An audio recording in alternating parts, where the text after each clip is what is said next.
श्री गिरिराज जी के श्री चरण कमलों में साष्टांग दंडवत प्रणाम करते हुए आप सब महाप्रभु जी के कृपा पात्र वल्लभीय वैष्णव, जिनके हृदय में श्री महाप्रभु जी, गोसाई जी, श्रीनाथ जी, श्री यमुना जी व समस्त वल्लभ कुल परिवार सब ब्रजभक्त विराज रहे हैं, उन सभी के चरण कमल में साष्टांग दंडवत प्रणाम करते हुए सर्वोत्तम जी का प्रथम श्लोक जो अपन रसपान कर रहे हैं, कल प्रारंभ किया था, आज उसका अर्थानुसंधान पूर्वक थोड़ा सा रसास्वादन करें। पहला श्लोक सर्वोत्तम जी का है। प्राकृत धर्मानाश्रयम् अप्राकृत निखिल धर्म रूपमिति निगम प्रतिपाद्यम् यत् क्षुद्ध साकृति स्तौमि।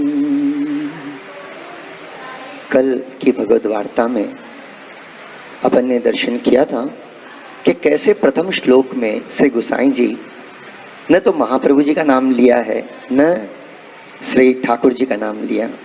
वहाँ विशेषता ये बतलाते हैं, विशेषण बतलाते हुए कहते हैं कि मैं जिनकी स्तुति करने वाला हूँ वो कौन है? निगम प्रतिपाद्यम। पहली मुख्य बात ये है, और इस विषय पे कल अपन ने बहुत विस्तार से अनुभव किया था कि जो वेद जिनका वर्णन करते हैं, नितराम गमयति इति निगम, माने जो संपूर्ण रूप से प्रभु की ओर ले जाए उनको निगम कहते हैं, वेद कहते हैं। तो वेद जिनका वर्णन कर रहे हैं, गोसाई जी कह रहे हैं कि मैं उन्हीं का वर्णन कर रहा हूं, उन्हीं की स्तुति कर रहा हूं। तो यहां वेद से प्रतिपादित, वेदों ने जिनकी स्तुति की है, ऐसे परब्रह्म पूर्ण पुरुषोत्तम का स्तवन कर रहे हैं श्री गोसाई जी। तो इस इतनी सुंदरता से इस प्रथम श्लोक में ही श्री गोसाई जी जो प्रतिपाद्य विषय आगे कहने वाले हैं, तो वो परब्रह्म पूर्ण पुरुषोत्तम स्वरूप श्री महाप्रभु जी, साक्षात परब्रह्म पूर्ण पुरुषोत्तम स्वरूप श्री रसोवैसा श्री कृष्ण जी, और साथ ही साथ गुरु स्वरूप श्री महाप्रभु जी जो आगे चलकर 108 नाम बोलने वाले हैं, तो वो सब का वर्णन इस प्रथम श्लोक में ही कर दियो, बीजारोपण इसमें कर दिया। कैसे कैसे कियो है, अब अपन एक एक पंक्ति का सुंदर भाव दर्शन करें। पर ये महाप्रभु गोसाई जी कह रहे हैं मैं जिनका वर्णन कर रहा हूं, जिनकी स्तुति करूंगा, वो कौन है, कैसे हैं? तो आप ये बता रहे, सबसे पहला लक्षण ये बताया कि वो निगम प्रतिपाद्यम है, माने वेदों ने जिनका वर्णन किया है, वेद जिनकी स्तुति करते हैं, वेद जिनके गुणगान करते हैं। क्योंकि कल ही अपन ने देखा कि अपने यहाँ वेद भगवान के उच्छ्वास हैं, भगवान की श्वास से प्रकट हुए हैं, और वेद से जो बात सिद्ध होती है वो सर्वोपरि है। इसलिए वेदों को अपने आप मूर्धन्य माना गया है, सबसे महान माना गया है। जो बात वेद में नहीं है वो बात अपने यहाँ सनातन धर्म के अंदर अमान्य है, मानी नहीं गई। तो श्री गोसाई जी कह रहे मैं जो भी कहने जा रहा हूँ, वर्णन करने जा रहा हूँ, वो वेद प्रतिपादित है, जिन स्वरूप का मैं वर्णन कर रहा हूँ। और अपन जानते हैं कि किसी से भी पूछो, कोई भी विद्वान से पूछो, भाई वेद क्या करते हैं? वेद तो भगवान के साक्षात स्वरूप हैं, अक्षर ब्रह्म के स्वरूप हैं, और वो भगवान के ही स्वरूप, लीला और गुणों का और अलौकिकताओं का और आप सब वर्णन करते हैं। उसके अलावा वेद कोई दूसरी बात नहीं करते। तो ऐसे वेदों में जो प्रतिपादित हैं, श्री गोसाई जी कह रहे हैं मैं उनका वर्णन करूंगा, उनको स्तवन करूंगा, उनको नमन करता हूं। गोसाई जी ये करके अपने को सिखा रहे हैं कि तुम भी ऐसे करो। यहां से अब अपन, ये कल का विषय था अपना जो अपन ने स्मरण किया, अब अपन आज आगे दर्शन करते हैं। मैंने कल आपसे बताया था कि जब श्री गोसाई जी ने प्रारंभ किया है इन परब्रह्म पूर्ण पुरुषोत्तम के स्वरूप का वर्णन करना, प्रथम 3 श्लोक, जैसे भागवत जी के जो प्रथम 3 श्लोक हैं वो भागवत जी का मंगलाचरण है, माने अपना ये कार्य निर्विघ्न रूप से पूरा होए, अपन भी जो सर्वोत्तम जी का रसपान करने का मनोरथ लेके बैठे हैं, ये कार्य आनंद रूप से होए, इसमें कोई प्रकार को विघ्न नहीं आए। तो जैसे गुसाई जी वंदन करते हैं, ऐसे अपन भी वंदन करते हैं। और गुसाई जी ने, जैसे भगवान वेदव्यास जी ने 3 स्वरूपों का माने वर्णन किया है वहां पर, एक बीज रूप से, वृक्ष रूप से और फल रूप से। इसलिए श्रीमद् भागवत जी के जो 3 प्रथम श्लोक हैं वो मंगलाचरण के श्लोक हैं। इसी तरह सर्वोत्तम स्तोत्र के जो 3 प्रथम श्लोक हैं वो मंगलाचरण के श्लोक हैं, और वो परब्रह्म पूर्ण पुरुषोत्तम का प्रतिपादन करते हैं। अब क्योंकि परब्रह्म पूर्ण पुरुषोत्तम ही श्री महाप्रभु जी का स्वरूप है, इसलिए वो महाप्रभु जी का भी प्रतिपादन करते हैं। पर जैसे रीत है कि मंगलाचरण में अपन प्रभु को वंदन करते हैं, अपने इष्ट देव को वंदन करते हैं और अपने गुरुदेव को वंदन करते हैं, तो इन तीनों भावों के अनुसार श्री गोसाई जी ने प्रथम 3 श्लोकों में ये मंगलाचरण किया है। तो उसका जो प्रथम श्लोक था वो अपन ने प्रारंभ किया है, रसपान कर लो। तो कल अपन ने देखो कि जो श्री महाप्रभु गोसाई जी वर्णन करते हैं, 4 प्रमुख गुणों से इन अलौकिक प्रति माने परब्रह्म परमात्मा का वर्णन कर रहे हैं। आप ये बताते हैं कि वो स्वरूप कैसे हैं। तो पहली बात तो ये बताई कि प्राकृत धर्मा नाश्रयम। देखिए सर्वोत्तम जी का प्रथम श्लोक की एक एक पंक्ति देख लो। प्राकृत धर्मा नाश्रयम, ये स्वरूप कैसे हैं? तो बोले प्राकृत धर्मा न आश्रयम। तो फिर क्या है? बोले अप्राकृत निखिल धर्म रूप मिति। और तो इनका वर्णन कौन करते हैं, इनको कौन जानते हैं? निगम प्रतिपाद्यम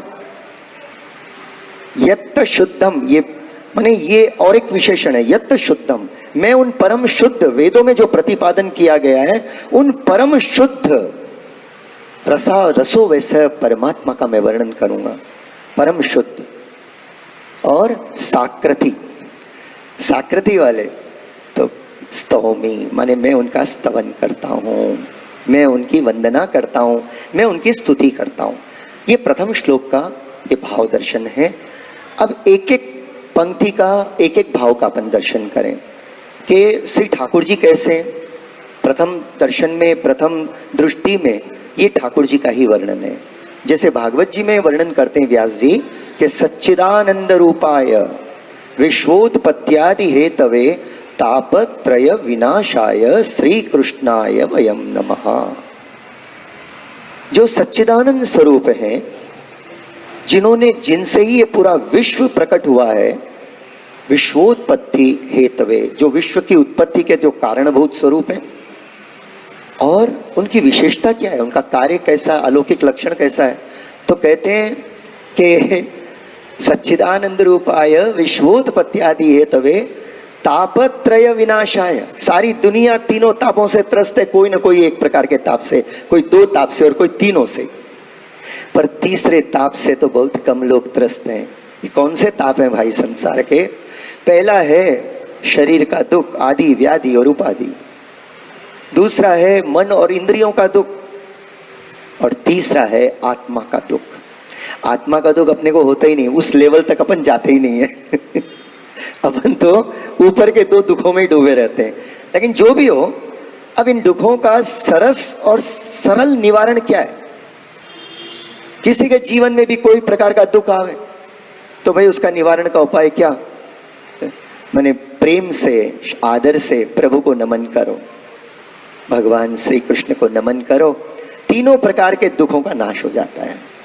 ये प्रयोग कभी भी, ये ऐसी टैबलेट हो, भले कहीं भी बनी हो, ये तो अपने भारत की है। भगवान स्वयं इस बात को कहते हैं, वेदव्यास जी के मुख से प्रकट हुई है।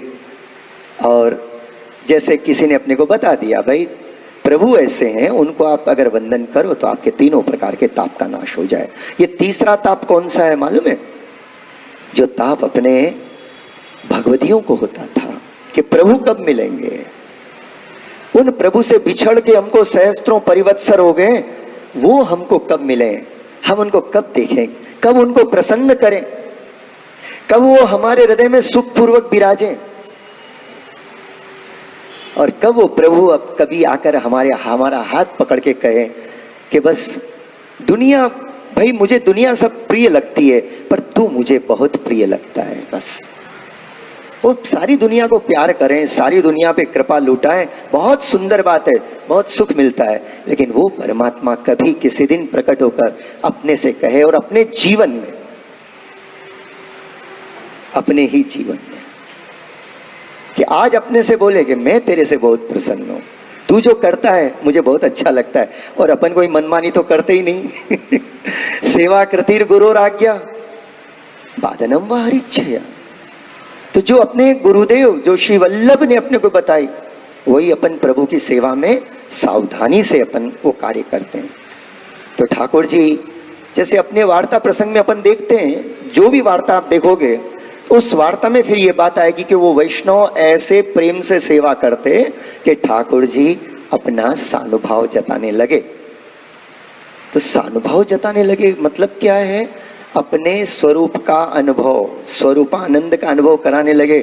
फिर प्रभु खाली चुपचाप बैठे नहीं रहे सिंहासन पे।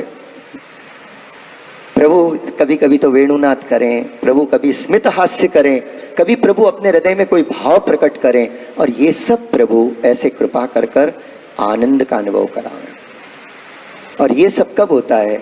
जब अपन प्रभु के साथ आत्मसात हो जाएं।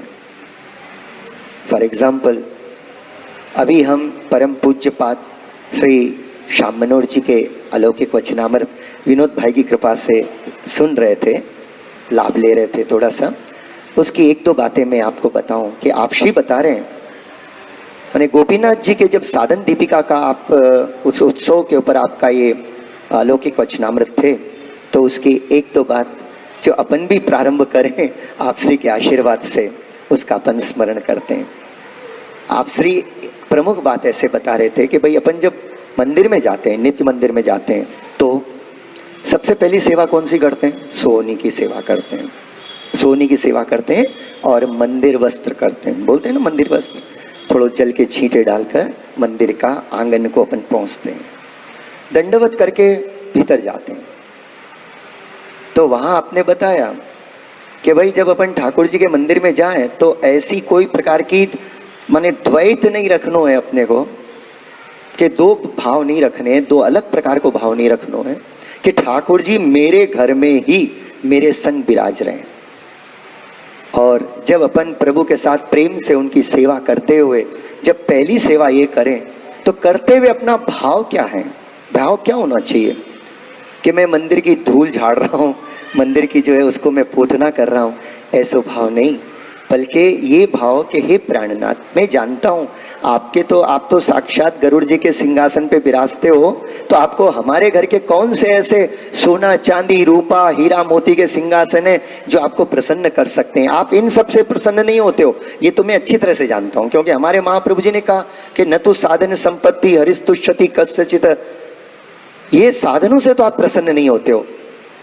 तो प्रभु मैं आपसे विनती करता हूं कि ये जो मैं मंदिर वस्त्र कर रहा हूं और इसमें जो शीतल जल ऐसे छांट कर जो मैं करता हूं, तो प्रभु इसका मैंने भाव बस मेरा यही है कि ये तो आपका अलौकिक ही है, इसमें तो कोई वैसे कचरा है ही नहीं, वो तो ब्रज भक्तन की रज है जो मैं अपने मस्तक पे चढ़ाऊं। पर प्रभु इस निमित्त से आपको सुख मिले और आप मेरे कचरा युक्त हृदय के अंदर आकर सुख से विराजे, इस भवन में विराजे, इस मेरे घर में सुख से विराजे, ताकि मैं आपकी प्रसन्नता से सेवा कर सकूं और मेरे अंदर जो विराजा हुआ कचरा है इसको मैं साफ कर रहा हूं वो अपने आप हो जाए। अब उसको साफ करने की न तो मेरे में हिम्मत है और नहीं कोई कला है, न मैं अपने हृदय के काम क्रोध लोभ मोह मद मात्सर्य को दूर कर सकता हूं। आप ऐसी कृपा करो कि प्रभु आपको प्रसन्नता हो, मम मनः सुखम भावय, मेरे मन में आपको विराजने में सुख हो। देखिए क्या गरिमा है वैष्णव की, और क्या सुंदर आप श्री के वचनामृत है। आप ये बोल रहे हैं आपको वहां भी ज्ञानी की जरूरत नहीं है, देखो प्रभु मुझे इतना ही आता है। अरे आपसे ज्यादा एक्सपेक्ट नहीं करते ठाकुर जी, आप जो हैं आपके पास बस वही समर्पित करना है। एक छोटा सा पोतना हमने कपड़ा ले लिया, मंदिर को बुहारी सोहनी कर दी और अपना कचरा जो है ना हृदय का जमा हो जाता है उसको बाहर फेंक दिया और उसके ऊपर सुंदर जल माने प्रभु का प्रेम रूपी रसात्मक जल अपने पूरे अंदर बाजू छिड़क दिया और उसको साफ करके प्रभु का सिंहासन पधरा। अब मंगला के बाद जब ठाकुर जी को अपन मंगला में सिंहासन पे पोड़ाते हैं, दूसरी बात आपने ये बताई कि प्रभु ये जो सिंहासन है जो आप विराज रहे हो ना, आप नित्य लीला में भी सिंहासन पे विराजते हो, पर यहाँ मैं जो सिंहासन पधरा रहा हूं, तो प्रभु आप ये सिंहासन को मत देखो, आप ये विचार करो कि ये मेरो हृदय। अपन सिंहासन की गादी है ना, उस पे वस्त्र आदि ऐसे करके वस्त्र साफ करके उस पे पधराते हैं, ठाकुर जी को आदर से उस पे पधराते हैं। पर आप श्री गोपीनाथ जी महाराज कह रहे हैं, श्री श्याम मनोहर जी के वचनामृत, सुंदर वचनामृत में आप बता रहे हैं कि वैष्णव को, क्योंकि अपना मार्ग भावात्मक मार्ग है, क्रियात्मक मार्ग नहीं है। क्रियाएं देखनी तो बाहर पहुंच जाओ, अरे ऐसी ऐसी होगी आंखें चौंध दिया जाएगी आपकी, उसका एक पल भी क्या, एक कण नहीं करते, करोड़वां अंश वो लोग करते हैं, अपन करोड़वां अंश भी नहीं करते। पर मुख्य बात ये कि भावात्मक जो बात है वो भाई करोड़ों में भी नहीं आती है। शुद्धा प्रेमणा कोटाश्वपि दुर्लभा। भगवान इन साधनों से, इन लाइट की तोरणों से, इनसे नहीं रिश्ते हैं, भगवान तो आपके हृदय की प्रेम की सुगंध से रिश्ते हैं। और जगत में निर्वैर भाव रखकर सबके प्रति प्रेम करते हुए सबके हृदय को प्रसन्न करें, ऐसे सुगंधित फूल जब प्रभु की सेवा में लाएं तो प्रभु प्रसन्न हुए। तो भाई सिंहासन कौन सा लाए, जो भी है अपने पास, कुछ नहीं तो छोटी सी गादी, उस पर एक वस्त्र बिछा दिया, प्रभु को पधरा दिए, पीछे पीठ पे एक तकिया धरा दिया, फोन का कर दो, हाँ, और प्रभु को पधराए। लेकिन भाव ये है कि प्रभु आप वो गादी पे विराज रहे, पर वो गादी वास्तव में देखा जाए तो मेरा हृदय। मेरे घर में आए हो, जब मेरे घर में आए हो तो फिर मैं जैसा चाहूं वैसे करो। और यही तो प्रभु चाहते हैं। प्रभु बोलते हैं तू बोल, तू क्या चाहता है, तू जैसे कहे मैं करने को तैयार हूं। वैसे भी तो प्रभु करते ही है ना। संडे के दिन अपन 7:45 बजे मंगला कराते हैं, और जब अब जून 15 चालू हो जाएगी तो बच्चों के स्कूल जल्दी चालू हो जाएंगे, तो 6:30 बजे ठाकुर जी को बोलेंगे घंटानाद कर देंगे, जाग जाओ। प्रभु बोले 6:30, 7:45, 7:45। अरे तू जब जगावे, जब मैं तो हमेशा तेरे साथ हूं, तेरे घर में हूं बस। ऐसे घर में विराजमान प्रभु के साथ जो अपनी लगन होवे, जो अपना आत्मा की एक डोरी उनके साथ बन जाए। और अपन ने क्या किया, सेवा एक अलग डिस्क्रिमिनेशन कर लिया, मैंने उसको अलग बना दिया और अपने जीवन को अलग बना दिया। 2 पार्टों में अपनी लाइफ को अपन ने बांट दिया। लेकिन ये लाइफस्टाइल महाप्रभु जी ने नहीं बताई। महाप्रभु जी बताते हैं जो अपना जीवन है वही प्रभु है, जो प्रभु है वही अपना जीवन है। पुष्टि भक्त कोई अलग प्रकार से भक्ति करने का प्रयास नहीं करता है, बल्कि उसका जीवन में वो जो कुछ करता है वो पुष्टि भक्ति है। ये ऐसो अलौकिक रसात्मक मार्ग जिन्होंने बताया, उनका गुणगान अपन करने जा रहे हैं कि प्राकृत धर्मानाश्रय। तो दूसरी बात कि ये प्रभु आपको भले वो सिंहासन पे विराजने में आनंद आता होगा, सुख मिलता होगा, लेकिन प्रभु मेरी भावना तो ऐसी है कि आप हमेशा मेरे हृदय रूपी सिंहासन पे विराजमान हो।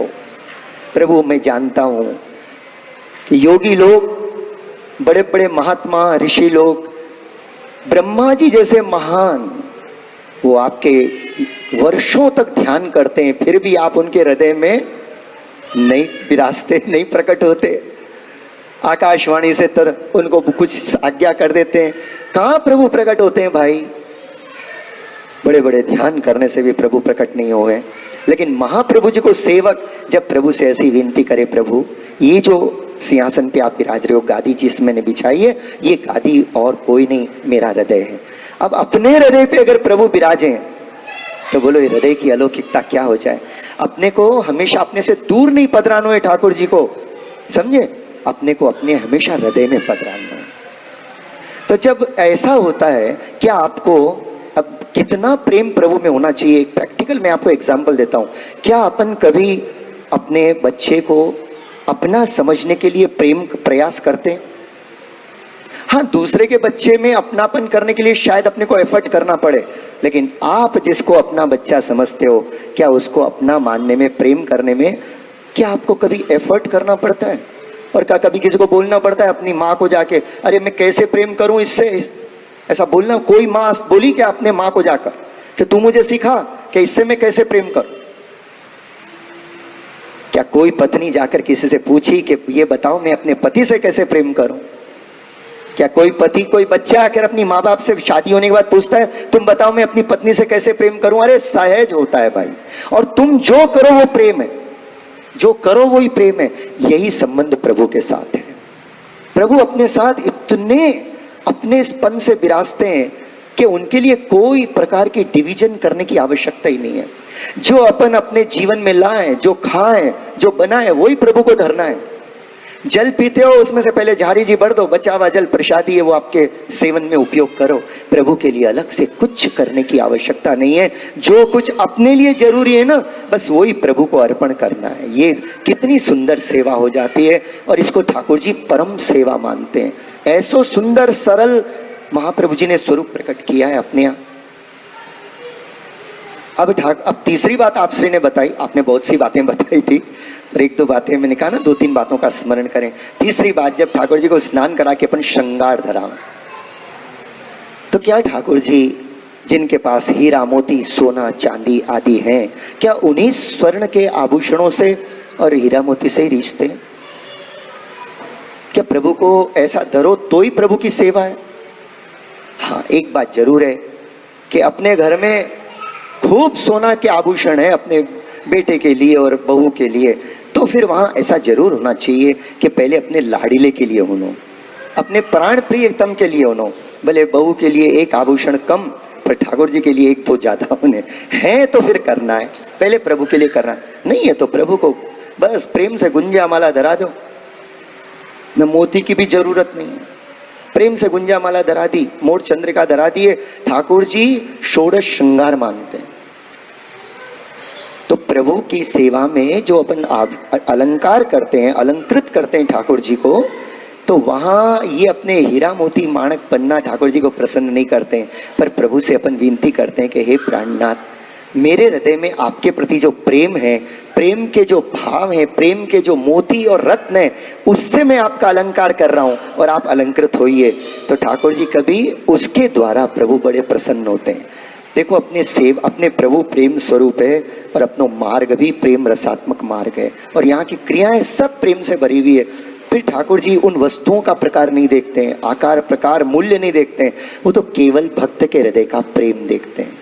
और ऐसा प्रेम कब प्राप्त होवे, ऐसी भावना अपने में कब होवे, ऐसी सेवा के प्रत्येक अंग में ये प्रमुख बात है कि प्रभु के साथ आत्मीयता, प्रभु के साथ अपनापन। ऐसे नहीं, देखो प्रभु को मान बहुत प्रिय है, स्तुतियां बहुत प्रिय है, लेकिन प्रभु को स्वकीय भाव, अपनेपन का भाव सबसे ज्यादा प्रिय है। हमारी मुश्किल यही है कि हम प्रभु की सेवा तो जरूर करते हैं, पर प्रभु को something very very very special और ग्रेट मानकर बोले, प्रभु मैं आपके पास कहां से आ सकता हूं, कहां तक आ सकता हूं। तो ये थोड़ी सी दूरी बना के रखी है। हम तो जीव हैं, हम तो ऐसे ही रहेंगे। अरे थे भाई, वैसे थे, लेकिन अब कहाँ अब तो अपन प्रभु के पास चले गए। अब तो प्रभु इतने अपने से अपनापन के साथ जुड़ जाते हैं कि फिर जो बोलते हैं ना, जो भगवदीय अवस्था है, भगवदीय माने भगवान जैसो, माने भगवान जैसे गुण उसमें प्रकट हो जाते हैं, भगवान का स्वभाव प्रकट हो जाता है, अर्थात भगवान को उससे बहुत ज्यादा अपनापन हो जाता है, प्रेम हो जाता है। इसके लिए पुष्टि मार्ग बहुत फ्लेक्सिबल कर मारे। यहाँ ऐसा नहीं कि ये रहे तो नहीं चलेगा, ऐसा रहे तो नहीं चलेगा, ऐसी कोई बात नहीं है। जिस समय जो चीज अपने पास है और वो प्रभु को प्रेम से अर्पण करें तो प्रभु प्रसन्न हो जाए। ऐसी बात अपने को किसने बताई? प्राकृत धर्मानाश्रयम अप्राकृत निखिल धर्म रूपति। ऐसी सेवा को अलौकिक प्रकार जिन्होंने बताया, ऐसे ठाकुर जी भी देखो ना, दुर्योधन ने इतनी सब तैयारी करी, पर भगवान तो विदुर जी के घर पधारे। भगवान ने प्रत्यक्ष ये बात सिद्ध की, विदुर जी के घर पधार के, अरे विदुरानी जी प्रेम के आवेश के अंदर प्रभु को छिलके अरोगा रही हैं और गिरी नीचे फेंक रही हैं केले के, और ठाकुर जी बड़े आनंद से छिलके अरोग रहे हैं। ठाकुर जी को लगता ही नहीं है छिलका है, शायद ठाकुर जी को इतना स्वाद आ रहे हो उसके अंदर, ये स्वाद छिलके में नहीं था, ये स्वाद उनके हृदय का था। तो अपने को प्रयास यही करना है। देखो, उद्धार तो ठाकुर जी अपना कर दिए जब शरण में गए, बाकी थोड़े दिन यहाँ रहना है, भूतल पे रखे जब तक यहाँ रहना है, और फिर यहाँ से जाए तो फिर अपने प्रियतम के पास। वहां तो सिखाने वाले बहुत हैं, पर यहाँ आपको अपने घर में अपने प्रियतम रूपी प्रभु को सदा हृदय से लगाए रखो। बाहर से भी हृदय से लगाओ और अंदर भी हृदय में पधराए रखनो। यही पुष्टि मार्ग की सेवा को स्वरूप है। इतनी सरलता, इतनी आत्मीयता कभी मन में नहीं आवे, अरे हमारे पास तो ये नहीं है, हमारे पास वो नहीं है, हमारे पास मंदिर नहीं है, मेरे पास वस्त्र नहीं है। ये नहीं है सोचना ही बंद कर दें। ये सोच लो मेरे पास ठाकुर जी है, आखिर आपके पास प्रेम का तो भंडार है बराबर। और यही वो प्रेम था जो भगवान को इतना प्रिय लगा कि भगवान ने गिरधर जी से भी कहा कि मेरे पद्मनाभ दास के छोला में जो मुझको स्वाद आतो वो तेरे पूरे 56 भोग में ना आयो। भाई वैष्णव का यही सहज धर्म है, थोड़ा सा याद कर लेना है सर। 24 घंटे इन बातों में भी रचे पचे नहीं रहना, बस इतना ही कहना अब प्रभु मैं क्या करूं, मैं इतना ही प्रेम कर सकता हूं, इससे ज्यादा मेरे से पॉसिबल नहीं है। अगर आपको ज्यादा अच्छा लगता है तो ऐसे करो, आपको तो प्रेम के भंडार हो, थोड़ा और मेरे हृदय में पधरा दो। ये भी काम आप ही करो, आप मुझसे एक्सपेक्ट मत करो। हाँ, अपनी आदत है दुराव करने की, छिपाने की। समझे, अपन जो हैं वो किसी के सामने बताना नहीं चाहते। अपन अपने दुख को भी छिपाते हैं, अपनी कमियों को भी छिपाते हैं, पर ठीक है चलो जगत में छिपाओ, पर भगवान के सामने तो प्रकट हो जाओ। देखो प्रभु आप कुछ और एक्सपेक्ट कर रहे होंगे, मैं तो ऐसा हूं मैं तो आपका हूं और जैसा हूं वैसे आपका हूं। अब आपको मुझे अपना मानना पड़ेगा, अपना बना लो। और दूसरी बात, आपको जो अच्छा लगता है आप कृपा करके वो मेरे हृदय में प्रकट कर दो। अगर आपको भाव अच्छे लगते हैं तो वो मैं कहां से लाऊं प्रभु भाव? 24 घंटे संसार में रहता हूं, स्ट्रगल करते रहता हूं, प्रभु आप करोगे तो होगो। हाँ, ऐसी विनती कर दो ठाकुर जी से, इसमें ठाकुर जी को परिश्रम नहीं होगा। पर प्रभु से एक ही बात कहनी, प्रभु बस अब आपका कभी मैं विस्मरण नहीं हो मेरे मन से, मैं कभी आपको भूलूं नहीं। बाकी मुझे सेवा नहीं आवे, स्मरण नहीं आवे, कीर्तन नहीं आवे, सामग्री नहीं आवे, मुझे प्रभु मैं ऐसा ही हूं कि मुझे कुछ नहीं आता है, परंतु मुझे बस आप आ गए, ये मेरे लिए सबसे बड़ी बात हो गई। और अब आप मुझे बहुत प्रिय लगते हो। और बाकी प्रभु जो आपको अच्छा लगता है, यू आर सुप्रीमो, आपके पास तो प्रभु सर्व सामर्थ्य ही ततो निश्चिंतताम व्रजेत। हम तो निश्चिंत हो गए महाप्रभु जी की ये वाणी सुनकर, और आप सर्व सामर्थ्यवान हो, आपको जो चीज अच्छी लगे वो हमारे में पधरा दो। अरे उसको भी एफर्ट करने की जरूरत नहीं है, नहीं तो रोज माथा दुखने लग जाएगा। मैं यहाँ भगवत चर्चा करता हूं आपके आशीर्वाद से, आपका माथा दुखाने के लिए नहीं, बल्कि दुखे हुए माथे को आनंद के लिए कि माथा दुखाना बंद करो, जो नहीं है उसकी खुशी मनाए। अरे चलो कोई दुर्गुण है ना, कि अपने पुष्टि मार्ग तो इतना अलौकिक है कि आप में कोई कमी है, अरे वो कमी भी अगर ठाकुर जी में लगा दो तो वो भी प्रभु को प्राप्त कराने वाली हो जाए। हाँ, ऐसी अलौकिक अपनो मार्ग है, यहाँ तो कोई बात की चिंता करने की जरूरत ही ना है। केवल प्रभु के सुंदर स्वरूप का चिंतन करें, प्रभु के गुणगान का स्मरण करें, प्रभु की लीलाओं का कथन श्रवण कीर्तन करें, और हमेशा मन में प्रभु का ध्यान करें। यही जीवन का सर्वोपरि कल्याण का सर्वोपरि साधन है। जितने भगवत स्वरूप भागवत जी के अंदर प्रकट होकर जो कल्याण की बात बताते, मैंने कल आपको बताया कि भाई श्रीमद् भागवत जी का तृतीय स्कंद का 25वां अध्याय, जहाँ कपिल देव जी अपनी माता को प्रारंभ करते हैं, अगर आपने बांचा है तो बहुत सुंदर बात है, नहीं तो जब कभी फुर्सत मिले जरूर बांचिए। फुर्सत मिले बोले तो 1 साल के बाद नहीं, या तो आज या कल ज्यादा दिन मत करना। आनंद आवे हो कि कहां कहां से अपने को कौन सी सुंदर बात प्राप्त करके जल्दी से हृदय में बिठा लेनी चाहिए। अध्याय बांचो बड़े प्रेम से, कोई बैठता है तो ठीक है, नहीं तो आप अकेले बैठकर बांचिए। स्वाध्याय माने प्रभु को समझने के लिए जो अध्याय किया जाता है, जो अध्ययन किया जाता है, उसको स्वाध्याय कहते हैं। वो अपने को करना चाहिए, 1 घंटा 2 घंटा। और दूसरा काम क्या है, अपन नहीं करें तो कौन सी दुनिया में ऊपर नीचे होने वाला है, कौन अपने से एक्सपेक्ट करता है। तो अपन जरा आनंद से जियो ना, थोड़ी इस भगवत मस्ती में तो जियो। ये रोज रोज क्या मुंह लटका लेगा, ये हमको ये नहीं आता, हमको वो नहीं आता, बोलते थे अब तक। अब तो प्रभु जैसे भी आपके हैं, और हमको मालूम है जो कुछ हमारे पास है उसी से आप बहुत खुश हो। अगर आप ज्ञान की बात लेके बैठोगे और बड़े बड़े विद्वानों के दर्शन करोगे तो really speaking you will start A type of depression in you. ये नहीं माने ऐसे नहीं, उनकी सुंदर बातों को सुनकर आपके हृदय में आनंद प्रकट होवे। अच्छा अच्छा, ठाकुर जी ऐसी लीला करते हैं, हाँ बहुत आनंद आया। भैया जी ने, काका जी ने, संत जी ने, भगवती ने बहुत अच्छी बात बताई। पर ये इसलिए नहीं है कि आपको ये बोध करने के लिए हमको ये सब नहीं आता, नहीं, आपको जितना आता है समझे। अब ये बहनें तो इतनी सिद्ध है, क्या क्या बनाती है थाके, कुछ भाई बहन इतने सिद्ध है, ऐसी सामग्री बनाते। अब हम जैसे जिनको कभी थाकी बनानो नहीं आवे, हाँ, कभी कोई सामग्री नहीं आवे, अब क्या करें। तो हम तो बोलते हैं यार तुम तो हमको ऐसे ही अच्छे लगते हो।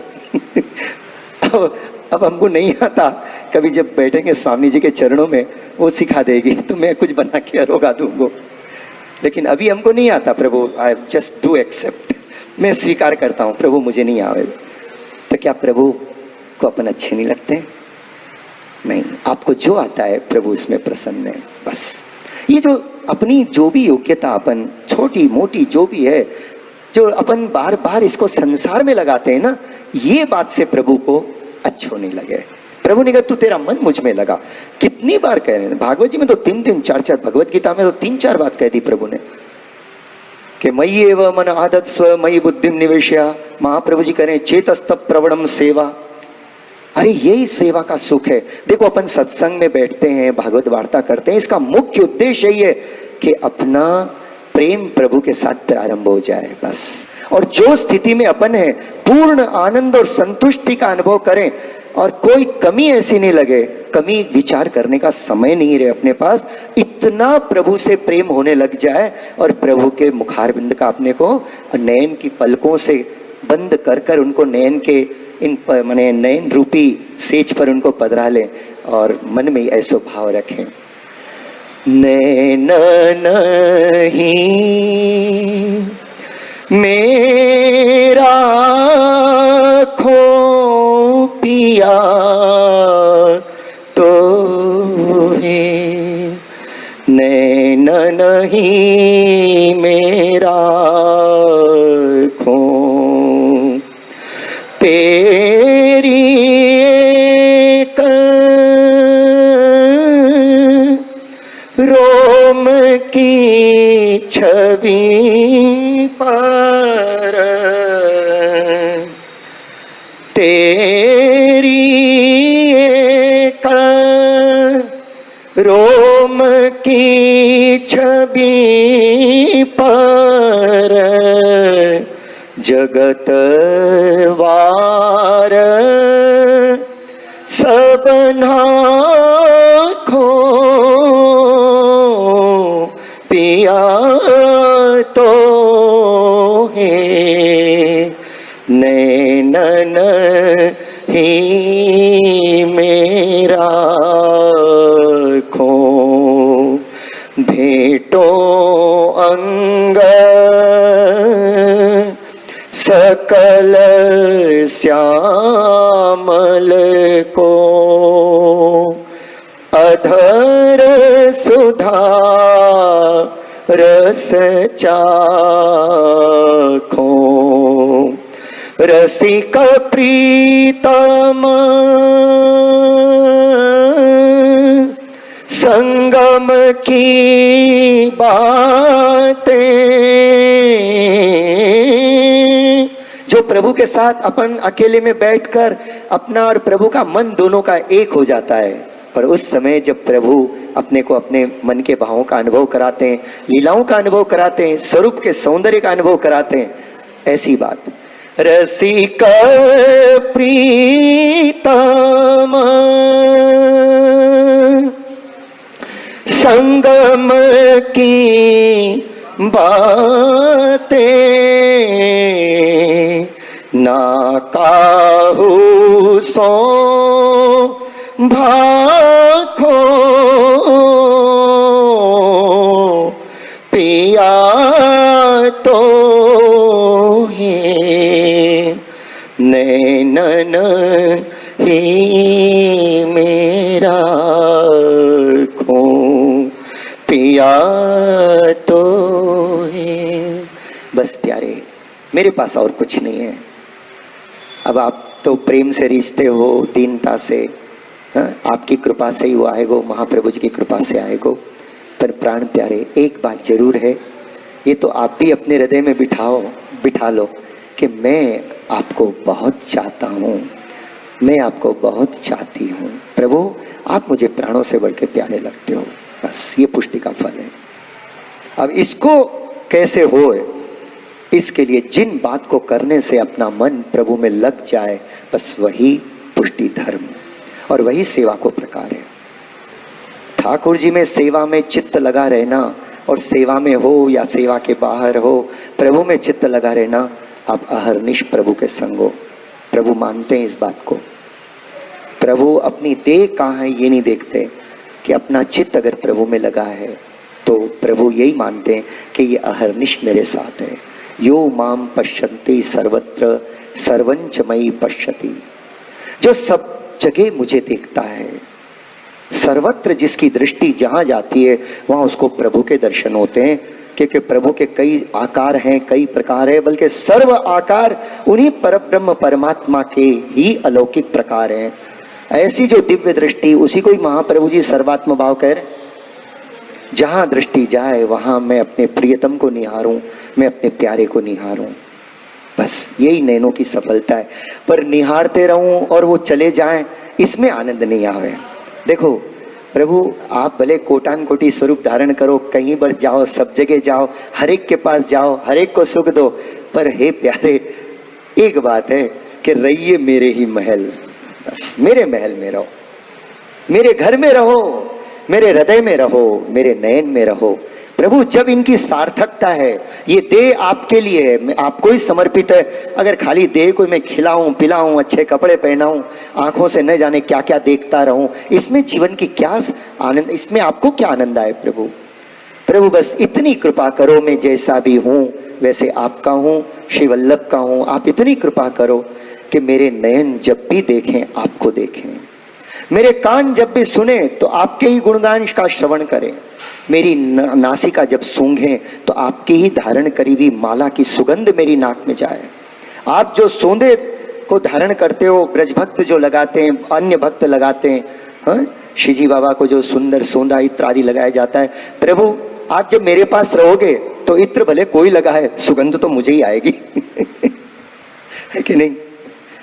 ऐसा भाव रखनो। अरे संसार में अगर ऐसे भाव रखोगे ना तो कुछ नहीं मिलने वाला है। किसी की शादी हो, एक बात बताऊं, किसी की शादी हो, आपके बड़े अच्छे मित्र हैं, और उन्होंने कहा भाई तुम तो जरूर आना। अब कोई कारण रहा, अपने भी जाने का मन तो था, पर कुछ कारण से अपन नहीं जा पाए। अब नहीं जा पाए, उसके बाद भाई उससे दोस्ती तो बहुत अच्छी है, मित्रता तो बहुत अच्छी है। अब जब वो मिला, अरे क्या भाई मैं कितना याद किया, तुम तो आए ही नहीं। अरे यार तू बेफिक्र रहे, मैं तो तेरे को मन से, बस मेरा मन तो तेरे पास ही था। वो दिल सामने तो कुछ नहीं बोलेगा, दिल में सोचेगा साले में तेरा मन लेके क्या करूं, तू आता तो कुछ काम तो करता, मेरे सारे तो खड़े रहता। संसार के लोगों को आपका मन नहीं चाहिए भाई। आप अगर किसी भी अपने ब्यूटीफुल रिलेशन में जाके बोलो नो नो मैं नहीं हूं, तो आप ऐसे मत समझो मैं नहीं हूं, मेरा मन तो यही है, तो बोलेंगे तुम्हारा मन तुम्हारे पास रहने दो, समय तो 5 मिनट आ जाओ मेरे पास। संसार के लोग आपके देह की उपस्थिति चाहते हैं। भगवान कहते हैं तेरी देह भले कहीं भी रहे ब्रह्मांड में, पर तेरा मन मेरे लिए बहुत वैल्यूबल है, तू तेरा मन मुझ में अर्पण कर दे बस, और जो कुछ करे वो मुझे समर्पित कर दे। यही सबसे बड़ो पुष्टि मार्ग को अलौकिक प्रकार है। भगवान को प्राप्त कर कर प्रसन्न करने का यही प्रकार है। तो भक्त कहते हैं पिया तो ये नैनन ही में राखो। सबसे पहले प्रभु को पधराने का स्थान है ये नैन। इसीलिए अपन क्या करते हैं, दर्शन में दौड़े दौड़े जाते हैं, जाके क्या करते हैं, वाह क्या सुंदर दर्शन है, और ऐसे वो प्रभु को अपने नैन में पधरा लेते हैं। अब नैन के बाद प्रभु वहीं नहीं बैठते हो, अरे एक छोटी सी कंकरी आ जाए ना, मामूली सी, इतनी सी भी 100वें हिस्सा की छोटी सी आ जाए तो भी आंख बंद हो जाती है। ऐसे मत समझियो कि प्रभु आंखों में आएंगे तो आंख बंद हो जाएगी, नहीं, बंद आंखें खुल जाएगी, क्योंकि प्रभु रसरूप हैं, प्रभु कंकर रूप नहीं है। संसार की कोई आकृति वो रसरूप नहीं हो सकती है, पर भगवान रसरूप है, आनंद रूप है। इसलिए पूरे के पूरे ठाकुर जी नैन में बैठ जाए तो भी नैन खुले नैनों से आनंद आता है, और वो जो प्रभु के दर्शन करते हैं वो प्रभु का स्वरूप अपने नैन में पधराते हैं अपन। और ऐसे प्रभु के साथ जब आंख मिचौली खेल चालू होता है, आंखों के मिलन का खेल चालू होता है, आपने देखा होगा। वैसे मैंने देखा था कुछ 10-15 साल पहले, कोई अच्छे से प्रेम चरित्र पिक्चर आते थे ना, वो एक सुपरहिट हो गया था, दिल वाले दुल्हनिया ले जाएंगे। हाँ तो नहीं, मैं आपको उसमें कभी कभी मैं देखता था तो मुझे पुष्टि के भाव याद आते थे, इसलिए बता रहा हूँ, और इसी कारण से वो याद आया। सभा भरी हुई है, कई लोग रिलेशंस हैं, किसी का अन्य का ब्याह चल रहा है, और वो जो है लव बर्ड्स वहां रहते हैं, वो वहां रहता है, वो यहाँ रहती है, समझे, रास्ते में कितने ही लोग रहते हैं, लेकिन दोनों की आंखें एक दूसरे को देखते रहती है, आंखें बात करते रहती है, कोई दूसरा समझ ही नहीं सकता। ऐसे ही हजारों के बीच में यहाँ खड़े रहो, लेकिन आपकी आंखें ठाकुर जी से बात करें, ये है बस पुष्टि। माने ऐसो जो अपन लौकिक में प्रेम को, जो प्रेम का सबसे बड़ा स्वरूप माना गया है, ऐसा ही माधुर्य रस भाव प्रेम पूर्वक शुद्ध भाव से जब प्रभु में हो जाए, निष्काम भाव से, यहां से पुष्टि का प्रारंभ होता है। बाकी सीखने के लिए तो देखिए शुरू से तो सीखा ही जा पड़ता है ना, ABCD से सीखना पड़ता है अपने को। भाई ठाकुर जी की सेवा ऐसे करनी, सेवा को ये प्रकार है, ऐसे करो, 4 रंग के वस्त्र लाओ, वस्त्र का ये भाव है, ये तो सीख नहीं है, तभी तो पता चलेगा, भाव तभी तो बढ़ेगा। पर एक जो ऐसा भाव, जो अभाव है अपने अंदर, उसको दूर कर दीजिए। और वो अभाव ये, अरे मेरे को कोई बात का ज्ञान नहीं, हमको कुछ याद नहीं रहता, हमारे पास कुछ नहीं है, बस ऐसे भाव कभी मन में मत लाना। आपके पास जो भी प्रेम का भाव है वो इतना अनमोल है कि इस कारण से ठाकुर जी को ब्रजभक्त और गोपीजन जितने प्यारे लगते थे, और गोपी जो प्रेम की ध्वजा थी, वही ठाकुर जी को अपन भी उतने ही प्रिय लगते हैं, अगर अपना मन गोपी जनों की तरह प्रभु में लगा रहता है, प्रभु के सुख का विचार करता है, और अपनी भक्ति प्रोफेशनल नहीं बने। बस भक्ति का कोई भी अंग प्रोफेशनल माने एक प्रकार का व्यवहार या व्यापार नहीं बन जाए। भक्ति कभी भी जीवन के अंदर लौकिक सुख या लौकिक धन या लौकिक नाम के लिए नहीं करनी चाहिए। भक्ति इसलिए करनी है कि वो हजारों में जो विराजमान वो प्रभु है। जैसे मैंने बताया ना, वो पिक्चर की बात बताई थी, ऐसे ही मैं जाऊं तो केवल मेरी ओर देखे, भले वो करोड़ों की ओर देखे, अपने को कोई मना ही नहीं, अपन मना करे तो वो कहाँ रुकने वाला है। लेकिन इतना जरूर है, उससे इतना तो कहने का हक है। अगर आप पुष्टि भक्त हो तो आपको इतना कहने का हक है, अरे इधर उधर क्या देखते हो, मेरी तरफ तो देखो, फिर देखो आनंद आता है सेवा में। अब प्रभु की तो आदत है, आपकी तरफ देखते हैं, अपन ही देखते हैं ना, भगवान को छोड़कर, भगवान को विस्मृत करके अपन बाहर देखते हैं। अब प्रभु बोले मैं क्या करूं, मैं जब तुझसे नयन मिलाता हूं तो न जाने तू किससे मिलाता है, मुझे खबर ही नहीं होती। अब तू जब फुर्सत में आवे, तब जब तू मिलाएगा तब मिला लूंगा मैं। लेकिन याद, अपन ये बात को याद रखें, सेवा का ऐसा अलौकिक प्रकार अपने पास है। कर आज मैंने अलौकिक परम पूजनीय श्री महाराज श्री श्याम मनोहर जी के वचनामृत सुने थे, तो उनकी कृपा से जो थोड़ा बहुत हृदय में उन वचनामृतों के अनुसार जो भाव प्रकट हुआ, मैंने आपके गिरिराज बाबा के चरणों में और आप सब भगवतियों के चरणों में बैठकर अपने हृदय को वापस स्मरण करने के लिए मैंने याद किया, आप श्री ने याद करवाया। अब अपन अपने मूल प्रसंग पे आते हैं कि प्राकृत धर्मा नाश्रय। महाप्रभु जी और ठाकुर जी कैसे हैं, तो कहते हैं प्राकृत धर्मा नाश्रय। ये पहला गुण, 4 गुण से बता रहे हैं, 4 गुण लक्षण बता रहे हैं कि जिन स्वरूप की स्तुति करेंगे गुसाई जी। तो पहले बताया कि मैं जिस स्वरूप की स्तुति कर रहा हूं वो प्राकृत धर्मा न आश्रय, माने प्रकृति के धर्मों का जिन्होंने आश्रय नहीं किया है।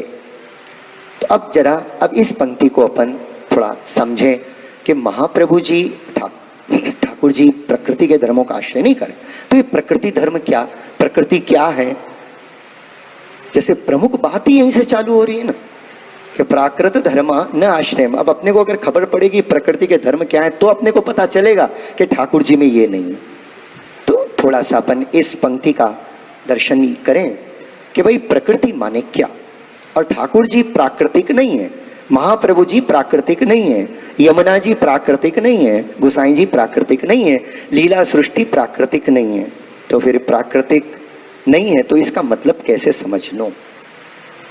अब यहाँ थोड़ा सा एकाग्रचित से, अब तक भाव की बात थी, लेकिन अब थोड़ा मस्तिष्क को केंद्रित कर कर इसको हृदय में बिठाना है, समझाना है, समझना है। भगवान श्री कृष्ण ने जब पहले अकेले थे तो आपको जब सृष्टि को प्रकट करने की इच्छा हुई अपने आनंद के लिए, तो भगवान ने अपने में से सबसे पहले प्रकृति को प्रकट किया। और वो प्रकृति माने प्रभु की माया है, और वो त्रिगुणात्मक होती है, सात्विक, राजस और तामस। हाँ, ऐसे पहले तो ये समझ लो कि भगवान ने जो अपनी एक शक्ति स्वरूप है, भगवान के 12 शक्तियों में से भगवान ने एक ये शक्ति प्रकट की जो प्रकृति है, जिससे पूरा प्राकृतिक जगत प्रकट हुआ, पूरा जगत उससे प्रकट हुआ है। तो वो उसका जो स्वरूप भगवान ने उसको प्रकट किया और वो इतनी प्रभावशाली हो गई कि उसने सब पर प्रभाव डाल दिया। प्रकट होने के बाद जो भी प्रकृति के जगत में थे सब पर उसने प्रभाव डाल दिया, प्रभु रह गए पीछे। पर लेकिन एक बात है कि प्रभु की जो प्रकृति है ना, ये प्रभु की दासी है। नो डाउट प्रभु की शक्ति उसमें है, पर वो भगवान की दासी है, प्रकृति के स्वामी है प्रभु। तो प्रकृति तो हमेशा प्रभु के चरण कमल की सेवा, प्रभु जैसे आज्ञा करते ऐसी सेवा करती है। अब क्या होता है, देखो भागवत जी में इसका वर्णन आया है कि सृष्टि का जो प्राकट्य का प्रकार है ना, तो भगवान ने कैसे इसको प्रकट किया, प्रकृति में क्या क्या हुआ, प्रकृति कैसे विकृत हुई और कैसे एक एक बात प्रकट हुई, उसमें से कुछ थोड़ा अपन दर्शन करें। तो जब ये जो प्रकृति से जो भगवान ने प्रकट किया, तो सबसे पहले इससे अहंकार प्रकट हुआ, अहंकार प्रकट हुआ है। और उसके बाद ये अहंकार है 3 प्रकार को, सात्विक, राजस और तामस। सात्विक अहंकार से मन प्रकट हुआ। ये मन सब प्रभु ने प्रकट किए। बाद में इसके ऊपर कई प्रकार के दोष, कई प्रकार के रंग ये अपने चढ़ जाते हैं। जैसे ऊपर से जब जल बरसता है, जल तो निर्मल होता है, पर नीचे जमीन में आने के बाद जहां जैसा दोष वैसे वो बन जाता है, या जो रंग में मिलता है उस रंग वाला बन जाता है। जल में का कोई अपना रंग नहीं है, जल तो निर्मल है, जल में कोई दोष भी नहीं है, इसलिए तो उसको निर्मल कहते हैं। परंतु जब और का संग होता है तो उसमें सारी गड़बड़ें चालू हो जाती है। तो ये प्रकृति जब जब जिसके साथ युक्त हुई, ऐसे ऐसे दोष उसमें आते चले गए, उसमें प्रकट होते चले गए। तो पहले प्रकृति से के सात्विक अहंकार से मन प्रकट हुआ, राजस अहंकार से मन और अपने इंद्रियां प्रकट हुई, और तामस अहंकार से जगत के जो मूलभूत पंच तत्व हैं, आकाश, वायु, जल, अग्नि और पृथ्वी, ये 5 तत्व प्रकट हुए। और उन्हीं के साथ उनकी 5 तन्मात्राएं प्रकट हुई, आकाश, जल, वायु, अग्नि और पृथ्वी। तो इनके साथ ही साथ 5 तन्मात्राएं, तन्मात्राएं माने उनके गुण, रूप, रस, गंध, स्पर्श, इस तरह से 4, ये 5 प्रकार की तन्मात्राएं प्रकट हुई। ये प्राकृतिक का प्रकार। अब पूरा जगत इनमें से ही कुछ चीजों को लेकर जगत बना है, तो ऐसा जगत प्राकृतिक जगत कहलाता है। अब देव भी प्राकृता सकला देवा, देव भी सब प्राकृतिक है। समझ गए, जगत में जो कुछ भी है, कृष्ण के बाद जो कुछ भी प्रकट हुआ सब प्रकृति से युक्त है, इसीलिए प्राकृतिक कहा गया। हाँ, प्रकृति की समझ में आ रही ना। अब जैसे प्रकृति के युक्त से, प्रकृति के कारण, इन 5 तन्मात्राओं के कारण और 5 भूतों के कारण अपने शरीर बनते हैं।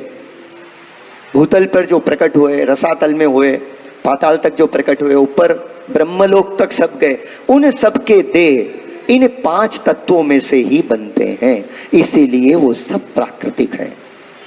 इवन सत्यलोक में रहने वाले ब्रह्मा जी की भी देह भले वो बहुत ऊंची है, ऊंची क्वालिटी की है, हाई क्वालिटी की है, लेकिन फिर भी वो प्राकृतिक है। अब ये प्राकृतिक देह होती है तो इसके गुणधर्म कैसे पहचानना? भाई प्रकृति के देह में क्या होता है, दिखने को तो कुछ नहीं, दोनों अगर बैठे, एक देवता बैठा है और एक जयकरण बैठा है समझो, तो दोनों एक जैसे दिख रहे हैं। कभी कभी अगर वो अपना जयकरण भी अगर देवताओं की तरह वेशभूषा करके आ जाए तो अपन कंफ्यूज हो जाए कि ये देवता है कि ये देवता है, किसकी पूजा करें। मैंने ऐसा हो सकता है ना, अपीयरेंसेस आर ऑलवेज डिसेप्टिव, बाहर देख के तो अपन धोखा खा सकते हैं। तो पहचाने कैसे कि प्राकृतिक देह है, प्राकृतिक शरीर है, तो इनके गुणधर्म क्या होते हैं? देखिए, पहला गुण है अस्थि। 4 बातें प्रकृति के जगत में है, अस्थि, जायते, वर्धते और म्रियते। माने 4 बातें प्रकृति में जिनकी देह जन्म लेती है उनमें 4 बातें होती है। पहला तो ये है उनका अस्तित्व में आना, उस जीव का किसी देह को धारण करने के लिए अस्तित्व में आना, माँ की गर्भ में आना, वो है उसके माने पहले तो उसका अस्तित्व होता है, तो अस्थि। उसके बाद समय आने के बाद, हर एक के समय आने के बाद बालक का जन्म होता है माँ के गर्भ से। जायते माने जन्म लेना, जो प्राकृतिक देह होती हैं वो ऐसे प्रकट होती है, ऐसे जन्म लेती है। तो दूसरा गुण हुआ जायते माने जन्म लेना। तीसरा है वर्धते, जन्म लेने के बाद जो भी भले पशु का बालक हो या मानव का बालक हो वो बढ़ता है, वर्धन होता है, उसका विकास होता है। और विकास होते होते एक सीमा तक विकास होता है, फिर वो प्रौढ़ होता है और उसके बाद म्रियते, फिर उसके प्राण छोड़ जाते हैं, देह को छोड़ देता है। ये 4 गुण धर्म जिसमें हैं वो सबकी देह प्राकृतिक है, पहली बात। और उसके साथ साथ उसमें 6 बाह्य विकार होते हैं, प्रकृति से जिसका जन्म होता है ना उसमें 6 बाह्य विकार सभी में होते हैं, अननेसेसरी छिपाने की जरूरत ही नहीं। भूख, प्यास, थाक, समझे, थाक, निद्रा, कामोत्तेजना और एक प्रकार से आलस, ये 6 बाह्य विकार और 6 आंतर विकार, काम, क्रोध, लोभ, मोह, मद और मात्सर्य।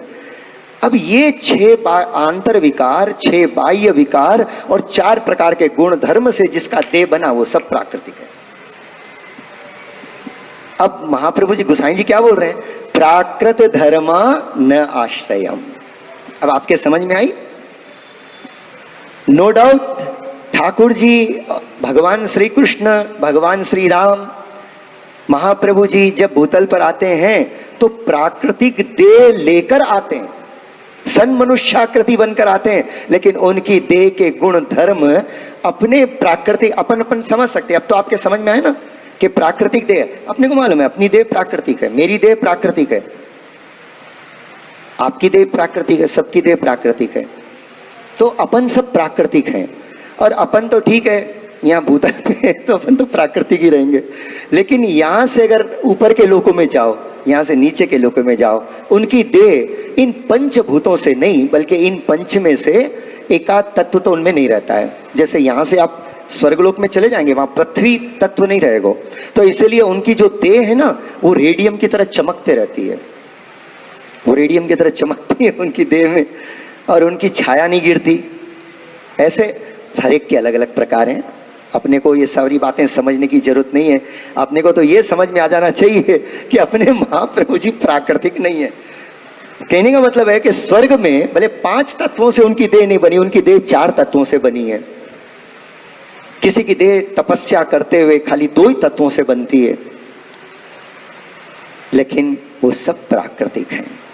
ऐसा नहीं कि 5 तत्व हो, 6 ये 12 विकार हो और वो मरते हैं। अरे अपन यार 100 साल में मर जाते, 70 साल में मर जाते, ब्रह्मा जी तो करोड़ों युगों तक रहते हैं, पर आखिर में 2 परार्ध की आयु के बाद तो ब्रह्मा जी भी, उनकी वो देह छूट जाती है। इसीलिए तो कहा तृण से लेकर ब्रह्मा पर्यंत तक की योनि में जो प्राप्त नहीं होता है उसको प्राप्त करने के लिए प्रयत्नशील होना चाहिए, बल्कि जो सहज में प्राप्त होता है उसके लिए माथा ही मत खपाओ, टाइम वेस्ट मत करो, वो तो अपने आप मिलने वाला है। बस खाली बैठे बैठे क्या करें, इसलिए थोड़ी सी मेहनत कर लेनी ताकि जगत के लिए उपयोगी बनो। अरे उस वृक्ष को देखो, कभी सोते हुए नहीं दिखता है अपने को, हमेशा खड़ा है, धूप तपता है, बरसात को सहता है, ठंडी को सहता है, और जब उसके पास जाएं तो अपने को छाया देता है। उस जगत में जितने भी वृक्ष ना सब औषधि के गुण वाले हैं, अपनी कई बीमारियां इन औषधियों से दूर होती है, इन जड़ औषधियों से, वनस्पति से दूर होती है। इस क्योंकि इतना परोपकार करते हैं, इसलिए महाप्रभु जी ने कहा वनस्पति वैष्णवः। जब वनस्पति जिसको ज्यादा बुद्धि नहीं है वो इतना परोपकार करती है, सही देखा जाए तो मनुष्य को कितना परोपकारी होना चाहिए। मनुष्य जब तक भूतल पे रहे अन्य को सुख मिले बस। आज अपनी मनोवृत्ति ये हो गई मुझे कैसे सुख मिलना, ये सारी गड़बड़ें स्टार्ट हो गई। लेकिन जब अपना मन ऐसा होता है कि मैं जिनके साथ हूं, जिनके संग रह रहा हूं, उनको सुख मिले, और ऐसा सबसे बड़ा दानी कौन है मालूम है? गोपीचंद बता रहे हैं। तव कथामृतम् तप्त जीवनम् कविभिरीडितम् कल्मषापहम् श्रवणमङ्गलम् श्रीमदाततम् भुवि गृह्णन्ति ते भूरिदा जना। अगर ऐसा देखा जाए तो इस जगत में सबसे बड़े परोपकारी कौन है? शुकदेव जी महाराज, अपने अष्ट सखा, ये सब बड़े परोपकारी हैं, क्योंकि वो भगवान के अमृत स्वरूपा कथाओं को और उनके कीर्तनों को भूतल पे प्रकट किया है, जिनके द्वारा आज अपन उनका स्मरण कर कर धन्य हो रहे हैं। और भगवान की कथा में और भगवान में कोई भेद नहीं है। वही जैसे षडधर्म युक्त प्रभु हैं, ऐसे ही षडधर्म युक्त प्रभु की कथा है। महाप्रभु जी ने सुबोधन जी में बताई ये बात। भगवान की कथा अमृत स्वरूपा है, तव कथामृतम, और संसार के जीवों को ताप से मुक्ति प्रदान करके शांति से भर दे, ऐसी प्रभु की कथा है। तो तव कथामृतम तप्त जीवनम, जो तप्त है इस जगत में उनके लिए शांति सुख देने वाली तो भगवान की कथाएं, प्रभु के गुणगान है। और बातों के लिए तो मेहनत करें तो कुछ धन दौलत मिलती है, सौभाग्य बढ़ता है, लेकिन ये कैसे हैं? श्रीमदाततम, इनको बैठे बैठे सुनते रहो तो आपका सौभाग्य बढ़ता है, अलौकिक संपत्ति आपके जीवन में आती है, भावरूपी संपत्ति आती है। तव कथामृतम तप्त जीवनम कवि भिरीडितम श्रीमदाततम। बड़े बड़े महान जैसे अपने शुकदेव जी जैसे, अपने सूरदास जी जैसे, परमानंद दास जी से कृष्णदास जी, गोविंद स्वामी, नंददास जी, चतुर्बुद्धदास जी, छीत स्वामी जैसे ऐसे महान भगवतियों ने जो साक्षात प्रभु की लीलाओं में रहते थे, वो यहाँ भूतल पर आकर प्रभु के उन अलौकिक रसात्मक गुणगान को प्रकट किया। ये ऐसे ऐसे महान जो भगवत रस के माने बिल्कुल भगवतीय बने हुए हैं, ऐसे महान लोगों ने इसको हमेशा इनके गान करते हैं। और उनके गाए हुए कीर्तनों को जब अपन गाते हैं तो श्रीमदाततम, श्रीमत, आप सौभाग्यशाली बनते हो और अलौकिक संपत्ति की आपको बैठे बैठे प्राप्ति होती है। जब अपन इन महापुरुषों की वाणी का लाभ लेते हैं ना, तो ऐसे मत समझना कि आधा घंटा तो ऐसे ही बैठ गए, यार बहुत काम है बाहर, पर ये सबसे बड़ा महत्वपूर्ण ये काम भी नहीं है, बल्कि सारे कामों का परम फल है। इसीलिए तो मनु महाराज ने कहा, इस जगत के जो पहले आदि पुरुष और स्त्री थे जिनसे पूरा जगत प्रकट हुआ है, वो कहते हैं कि शतम विहाय भोक्तव्यम सहस्त्रम स्नानमाचरेत लक्षम विहाय दातव्यम कोटि त्यक्त्वा हरिम स्मरे। हरि को स्मरण को किस लेवल पे रखा है मनु महाराज ने? कहते 100 काम छोड़ के भोजन करो, तो अपने को भी लगेगा महाराज ये काम तो हम बहुत अच्छे ढंग से करते हैं। ठीक है, चलो आगे की बात है। सहस्त्रम स्नान माचरेत, 1000 काम छोड़ के स्नान करो, भोजन के पहले ध्यान दो, स्नान करो। सहस्त्रम स्नान माचरेत, 1000 काम छोड़ के स्नान करना। सूर्योदय होने के पहले स्नान कर लेना चाहिए, वो ऋषि स्नान, एटलीस्ट मनुष्य स्नान है। आसमान में तारे रहे जब अपन स्नान कर लें, वो ऋषि स्नान। सूर्य उदित हो उसके पहले स्नान कर लें, वो मनुष्य स्नान है। और सूर्योदय होने के बाद जब स्नान किया जाता है तो वो राक्षस स्नान कहलाता है। आपको अलौकिक परब्रह्म का आनंद लेना है तो एटलीस्ट ऋषि स्नान नहीं तो मनुष्य स्नान तो करने की आदत डालें, अपन प्रयास करें। हो मैं आप तो पता नहीं क्या है, मैं राक्षस स्नान ही करता हूँ। सोच रहा हूँ कि थोड़ा सा अच्छा हो जाए जीवन में, चल जल्दी ऋषि स्नान कम से कम होए तो बहुत अच्छा है। ऋषि नहीं तो नहीं, अच्छे श्रेष्ठ मनुष्यों की तरह सूर्योदय के पहले तो स्नान कर ले, ऐसे शास्त्र कहता है। सहस्त्रम स्नान माचरेत। अपनी कमी इसलिए बताने में संकोच नहीं हो रहा है कि शास्त्र ने बहुत सुंदर सुंदर बातें बताई, पर जो भी हो अपनी कमजोरियों के, बहुत सी बातों में अपनी कमजोरियां, कोई बात नहीं। अब इसके बाद आगे की बात आती है कि लक्षम विहाय दात, लाख काम छोड़कर पहले दान करो, परोपकार करो। कोई दुखी है उसकी सेवा करो। अरे यार हमको तो एक काम है, नहीं काम छोड़ो बाजू में। वो जो काम आप करोगे वो अपने लिए कर रहे हो, अपने सुख के लिए कर रहे हो, लेकिन अन्य का दुख, वो अन्य आपके अलावा कोई भी हो सकता है, आपके घर में, आपके परिवार में और आपके समाज में। आप जब उनके लिए सेवा करते हो, परोपकार करते हो, जो आपसे बन पड़े जितना ही, टू मच जरूरत नहीं है, आपके पास नहीं है तो कोई करने की जरूरत नहीं है, लेकिन जब आप उनके हित का विचार करते हैं तो मनु महाराज कहते हैं कि लाख काम छोड़कर पहले ये करो। अब इसके बाद सर्वोपरि बात आप श्री ने बताई कि कोटि त्यक्त्वा हरिम स्मरेत। अगर कामों की स्टेज देखी जाए तो कौन से काम को छोड़कर कौन सा काम करना चाहिए, तो आखिरी में मनु जी कहते हैं जिनसे अपन मानव प्रकट हुए सब, उनके लिए मनु महाराज अपने आदि पितामह की आज्ञा है भूतल पर कि करोड़ काम छोड़कर हरि का स्मरण करो, हरि की सेवा करो और हरि का ध्यान करो। यही बात अपने महाप्रभु जी ने बात बताई। तो भगवत स्मरण तो भाई करोड़ों काम छोड़ के करने का है, जैसा आए वैसे करो, पर बात यही है निष्काम भाव से करना चाहिए। बस अपना मन प्रभु में लगा रहे और अपने संग जो बैठे उनको भी प्रभु के याद आवे और प्रभु की प्रसन्नता में उनका मन डूब जाए। इसके लिए जब भी करें भगवत स्मरण, जो भी बैठकर अपन करें सब इसलिए करते हैं, इस भाव से करना चाहिए। तो कोटि त्यक्त्वा हरिम स्मरेत, करोड़ों काम छोड़कर प्रभु का स्मरण करना चाहिए। अब बात यह है कि अपन सब प्राकृतिक हैं, है ना, प्रकृति की अपनी देह है, तो अपन कौन सा ऐसा उत्तम कार्य है जो अपन करें तो अच्छा रहता है। ये बात समझने के लिए मैंने आपको ये श्लोक बताया कि भाई जीवन में आए हैं, अपनी देह भले प्राकृतिक है परंतु अपन ऐसे अलौकिक काम करें। हाँ, और सबसे बड़ी बात कि अधिक से अधिक सर्वोपरि जब भी मौका मिले अधिक से अधिक अपने प्रभु को याद करते रहें।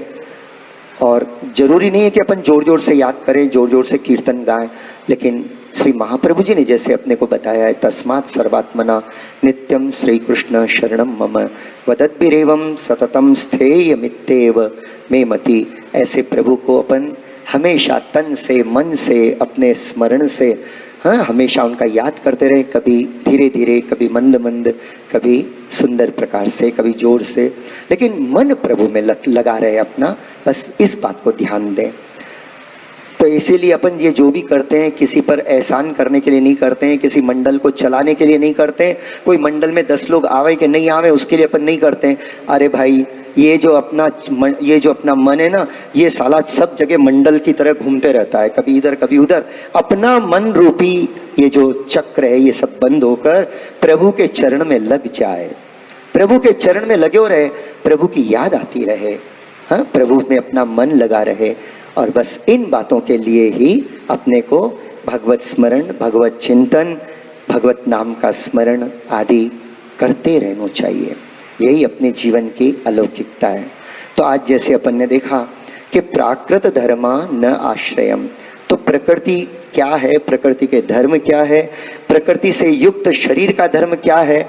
और ऐसे महाप्रभु जी और श्री ठाकुर जी वो प्राकृतिक नहीं, जन्म लेते हैं तो अपने को ऐसे लगता है कि उनका स्वरूप भी अपने जैसा है। और अगर भगवान अपने जैसे बन के नहीं आवे तो अपन भगवान को भगवान ही नहीं समझे। कोई अपने बुद्धि जिसको एक्सेप्ट कर सके, इस लेवल पे कोई आएगा, परब्रह्म परमात्मा भी न जाने कैसा रूप है उनका, लेकिन अपन जैसा चाहते हैं, अपन जिसको समझ सकते हैं, ऐसे छोटे से सुंदर बाल कृष्णलाल जी बन के आते हैं, सुंदर से गोवर्धन नाथ जी के स्वरूप में आते हैं, मदन मोहन जी के स्वरूप में आते हैं, तभी तो अपन उनको समझ सकते हैं ना। अरे ये तो हमारे जैसे, इनको 2 हाथ है, 2 चरण है, मुख है, और देखो कैसे सुंदर नेत्र है। फिर अपन उनका श्रृंगार करते हैं जैसे अपने बालक को श्रृंगार करें, जब वो ऐसे रूप लेके आते हैं, परंतु वो भले दिखने में ऐसे हो, एक प्राकृतिक स्वरूप जैसा उनका दिखता है। जब भगवान कृष्ण प्रकट हुए तब ध्यान रखो कि वो प्राकृतिक नहीं है। कैसे नहीं है कि आपने ध्यान दिया कि भगवान जब प्रकट हुए हैं तो देवताओं ने जब स्तुति करी तो भगवान श्री कृष्ण अपने देव की मां के हृदय में अलौकिक रूप से प्रवेश कर गए। और जिस समय जन्म की बात आती है उस समय भी अपन ये बात का दर्शन करते हैं कि भगवान श्री कृष्ण जब ये शुभ मुहूर्त काल आदि आया, उस समय देव की मां के सामने ऐसे प्रकट हो गए जैसे अचानक सूर्य और चंद्र प्रकट हो जाते हैं। मतलब प्राकृतिक अगर कोई बालक रहता तो जैसे लौकिक देह के संसर्ग से जैसा बालक का जन्म होता है ऐसे भगवान श्री कृष्ण का जन्म नहीं हुआ। अब भगवान श्री कृष्ण जिनको अपना माता पिता बनाते हैं या मान लेते हैं कि इस जन्म में मेरे माता पिता है, उनके साथ दैहिक संबंध ठाकुर जी का नहीं है, देह का संबंध नहीं है, उनके साथ आत्मा को संबंध है। और जगत में ऐसा नहीं होता। इसी तरह जब भगवान यशोदा जी के यहाँ प्रकट हुए तो रात में प्रकट हुए, भगवान माने आपने लेके गया, नंदराय जी की आत्मा से भगवान का प्राकट्य हुआ, परब्रह्म परमात्मा का प्राकट्य हुआ, नंदराय जी की आत्मा से प्रकट हुए। पर नंदराय जी को पता नहीं, उनको भी नहीं मालूम। और वो तो माया जन्म ली थी, इसलिए यशोदा जी को नींद आ गई और वसुदेव जी आए, अपने वो बालक को लेके आए। देखो वो है अलौकिक, चतुर्भुज रूप में प्रकट हुआ। फिर माँ ने कहा कि आप बालक बन जाओ, कहीं कंस नहीं, तो माँ की अलग प्रॉब्लम थी वो तो उस समय भगवान ने माँ को प्रसन्न करने के लिए छोटे बालक बन गए। प्राकृत शिशु वर्णन कर रहे हैं सुखदेव जी, दिख रहे हैं प्राकृत शिशु जैसे, लेकिन प्राकृतिक बालक नहीं है, क्योंकि जैसा प्रकृति का बालक जन्म, प्रकृति में बालक जन्म लेता है, ऐसा जन्म भगवान का नहीं हुआ। इसलिए भगवान प्राकृत धर्मा न आश्रयम। और जब यशोदा जी के यहाँ गए, वसुदेव जी ने पधरा दिया और माया को अपनी गोद में ले लिया, तब तक कोई आवाज नहीं, माँ को भी पता नहीं चला। ये पहली माँ ऐसी है जगत की कि जिसके जब बालक हुआ तो इसको ही नींद आ गई और उसने कहा कि देखो मुझे बालक हुए तो मुझे जगा देना।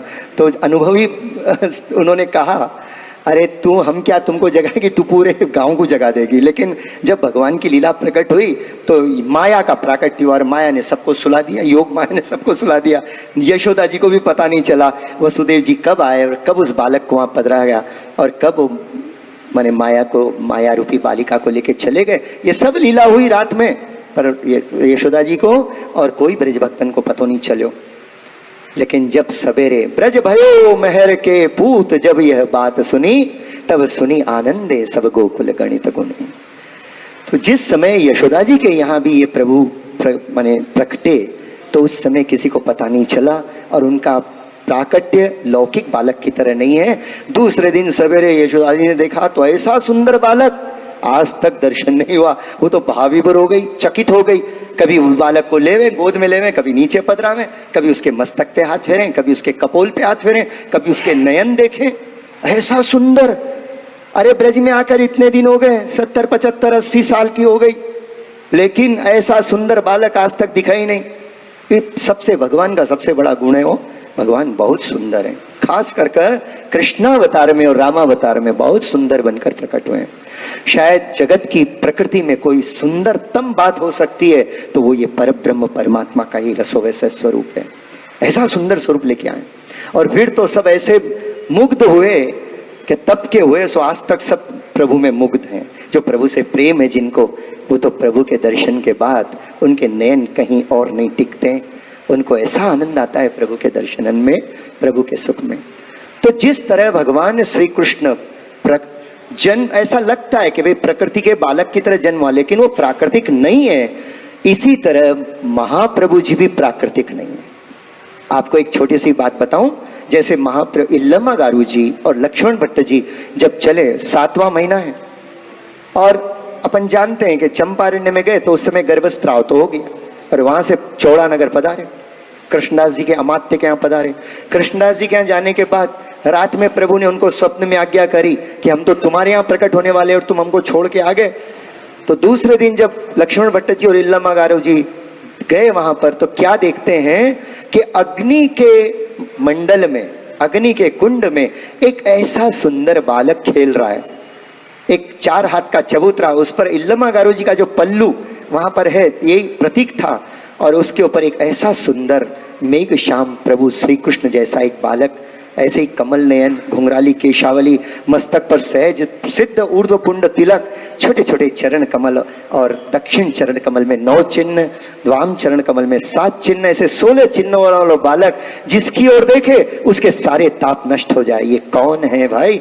यही अपने सर्वोत्तम जी के नायक हीरो हैं श्री महाप्रभु जी, जो ठाकुर जी की और स्वामी जी की आज्ञा से भूतल पर प्रकट हुए।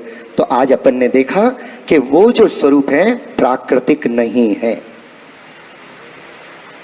अब वो स्वरूप कैसे हैं? तो गोसाई जी आगे वर्णन करते हैं, जब ये प्राकृतिक नहीं है, इनका प्राकृतिक आकार प्रकार नहीं है, तो कैसा है? तो गोसाई जी कल अपने को समझाएंगे कि अप्राकृतिक निखिल धर्म रूप में थी। श्री वल्लभाधीश की जय।